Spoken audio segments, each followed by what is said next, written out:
या देवी सर्वभूतेषु लक्ष्मी रूपेण संस्थिता नमस्तस्यै नमस्तस्यै नमस्तस्यै नमो नमः। बोलो माँ लक्ष्मी की जय। बोलो माँ लक्ष्मी की जय। नमस्कार दोस्तों, मैं हूँ पंडित ठकुरेश पचौरी और आप YouTube पे अपना ये चैनल देख रहे हैं मित्रों, एस्ट्रोलॉजर ठकुरेश पचौरी। मित्रों, आज मैं एक बहुत ही महत्वपूर्ण पर्व के बारे में चर्चा करने के लिए आपके समक्ष आपके अपने इस चैनल पर उपस्थित हुआ हूँ। तो आप सभी से अनुरोध है मित्रों कि अंत तक मेरे साथ अवश्य जुड़े रहें संपूर्ण जानकारी को प्राप्त करने के लिए और उसका पूर्ण रूप से लाभ लेने के लिए। मित्रों, अपना विषय प्रारंभ करने से पहले मैं आप सभी से ये अनुरोध भी करूंगा कि यदि आपने अपने इस चैनल को अभी तक सब्सक्राइब नहीं किया है तो इसको तुरंत सब्सक्राइब करें, बेल आइकॉन को भी प्रेस करें ताकि इस तरीके की महत्वपूर्ण जानकारियां आपको सर्वप्रथम घर बैठे प्राप्त हो सकें और आप उनका पूर्ण रूप से लाभ ले सकें। मित्रों, आज हम चर्चा करेंगे दीपावली के महान पावन पर्व की कि दीपावली का महान पावन पर्व इस वर्ष कब मनाया जाएगा। धनतेरस कब मनाई जाएगी, धन त्रयोदशी जिसको धनवंतरी जयंती भी कहा जाता है, नरक चतुर्दशी यानी छोटी दीपावली कब मनाई जाएगी, गोवर्धन अन्नकूट की पूजा कब की जाएगी, चित्रकूट जी की पूजा, कलमदवात की पूजा और भैया दूज का महान पावन पर्व कब मनाया जाएगा। इन समस्त विषयों पर आगे हम चर्चा करने वाले हैं। तो मित्रों, जो इस वर्ष दीपावली का जो महान पावन पर्व है वो 12 नवंबर 2023 दिन रविवार को मित्रों मनाया जाएगा, क्योंकि इस दिन प्रदोष काल में अमावस्या तिथि है। इसलिए इसी दिन ये जो पर्व है मित्रों, विशेष पर्व, ये बहुत ही हर्षोल्लास के साथ पूरे भारतवर्ष में मनाया जाएगा। मित्रों, धनतेरस यानी धन त्रयोदशी भी जिसे कहते हैं, धनवंतरी जयंती भी जिसे कहा जाता है, वो 10 नवंबर 2023 दिन शुक्रवार को मित्रों धनतेरस का त्यौहार मनाया जाएगा। इस दिन मित्रों आयुर्वेदिक संस्थानों में विधिवत धन्वंतरी जी की पूजा की जाती है और इस दिन लक्ष्मी जी की पूजा का भी अपने आप में विशेष महत्व है। ऐसा माना जाता है मित्रों, समुद्र मंथन में कलश से अवतरित जो माँ लक्ष्मी कलश के द्वारा जो अवतरित हुई थी, उन्हीं के प्रतीक स्वरूप धनतेरस वाले दिन सोना चांदी बर्तन खरीदने और संग्रह करने की परंपरा है। इस दिन लक्ष्मी जी की पूजा का जो विशेष मुहूर्त है मित्रों, वो प्रदोष काल यानी सायंकाल के समय 5:30 बजे से लेके 7:27 के मध्य होगा। इसी बीच में हमको लक्ष्मी जी की विधिवत पूजा करनी चाहिए और इसी समय पर हमको सोना चांदी या बर्तन खरीदने चाहिए। छोटी दीपावली जिसे नरक चतुर्दशी भी कहा जाता है, 11 नवंबर 2023 दिन शनिवार को मित्रों छोटी दीपावली मनाई जाएगी। इस दिन एक विशेष कार्य हर व्यक्ति को करना चाहिए। अपने घर के बाहर एक सरसों के तेल का दीपक अवश्य जलाना चाहिए, क्योंकि इस दीपक का भी अपने आप में मित्रों एक विशेष महत्व है। और जैसा कि मैंने शुरू में बताया था कि शुभ दीपावली यानी दीपावली का ये त्यौहार है, 12 नवंबर 2023 को पूरे देश में बहुत ही हर्षोल्लास के साथ में मनाया जाएगा। इस दिन मित्रों पूजा का जो मुहूर्त है वो वाणिज्यिक प्रतिष्ठानों में, जिसमें दिन में लक्ष्मी जी की पूजा लोगों को करनी है, उसका जो विशेष मुहूर्त है मित्रों वो स्थिर कुंभ लग्न में मध्याह्न 12:45 से लेके 2:19 तक का है। इसी समय पर लक्ष्मी जी की पूजा करनी चाहिए। और जो विशेष प्रदोष काल का मुहूर्त है मित्रों वो सायंकाल 5:23 से लेके सायंकाल 7:19 के मध्य होगा। इस बीच में मुझे हर व्यक्ति को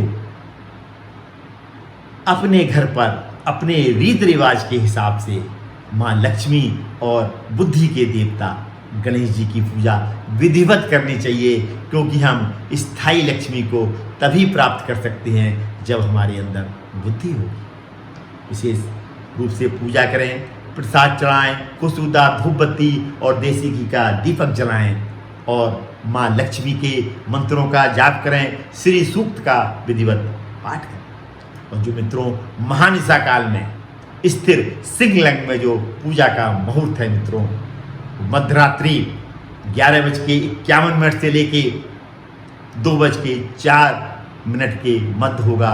इस बीच में हमको महालक्ष्मी जी के मंत्रों का विधिवत जाप करना होगा, क्योंकि मित्रों ऐसा माना जाता है कि इस दिन माँ लक्ष्मी भगवान विष्णु के साथ पृथ्वी पर विचरण करती हैं और जहाँ पर उनको पुकारा जाता है, यानी जहाँ पर उनकी विधिवत पूजा की जाती है, उनके मंत्रों का जाप किया जाता है, जहाँ पर स्वच्छ वातावरण होता है, सफाई होती है, वहाँ पर वो भगवान विष्णु के साथ जाकर प्रवेश कर जाती हैं और स्थायी रूप से उनका वहाँ पर वास हो जाता है।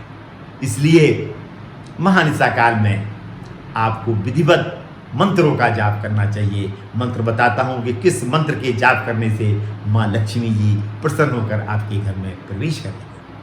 वैसे तो इस रात्रि पूरी रात्रि जागरण भी करना चाहिए। मंत्र है मित्रों, ओम नमो नारायणा ओम महालक्ष्मी नमः। इस मंत्र की 11 माला, 21 माला, 51 माला अपनी सामर्थ्य के अनुसार इस पूजा के मुहूर्त में आपको जाप करना है। और शेष रात्रि भोर के समय एक उपाय भी करना है। क्या करना है मित्रों, एक सूप ले लीजिए और सूप को खटखटाते जाइए घर के अंदर से लेके बाहर तक, और मन में भाव रखिए कि दरिद्रता का आपके घर से निस्तारण हो और महालक्ष्मी जी का आपके घर में प्रवेश हो। इस भाव के साथ में घर के अंदर से लेके बाहर तक आपको खटखटा के सूप को जाना है और घर से बाहर दरिद्रता को निकाल देना है और लक्ष्मी जी को अपने साथ घर में ले आना है। इस प्रयोग को भोर के समय अवश्य करिएगा दीपावली की रात्रि। और मित्रों दीपावली वाले दिन हमारे घरों में, मठों में, देवालयों में दीप सुसज्जित किए जाते हैं। और आजकल जो एक परंपरा चली है, ये छोटे छोटे बल्ब झालर में पिरो के हमारे घरों में, मठों में, देवालयों में, मंदिरों में सजाए जाते हैं। और दीपावली की रात्रि में ये जो छटा होती है छोटे छोटे से झालर के दीपकों की और हमारे मिट्टी के दीपकों की, वो छटा दीपावली की रात्रि में देखते ही बनती है। ऐसा माना जाता है मित्रों कि इस दिन भगवान राम अयोध्या में आए थे और खुशी में लोगों ने दीपक जलाए थे, इसलिए इस दिन दीपक जलाए जाते हैं। तो ये जो रात्रि की जो छटा है मित्रों दीपावली वाले दिन की, वो पूरे देश में देखने वाली है। अब मैं आपको एक छोटी सी बात अंत में और बताता हूँ। ये 5 दिन का त्यौहार है मित्रों।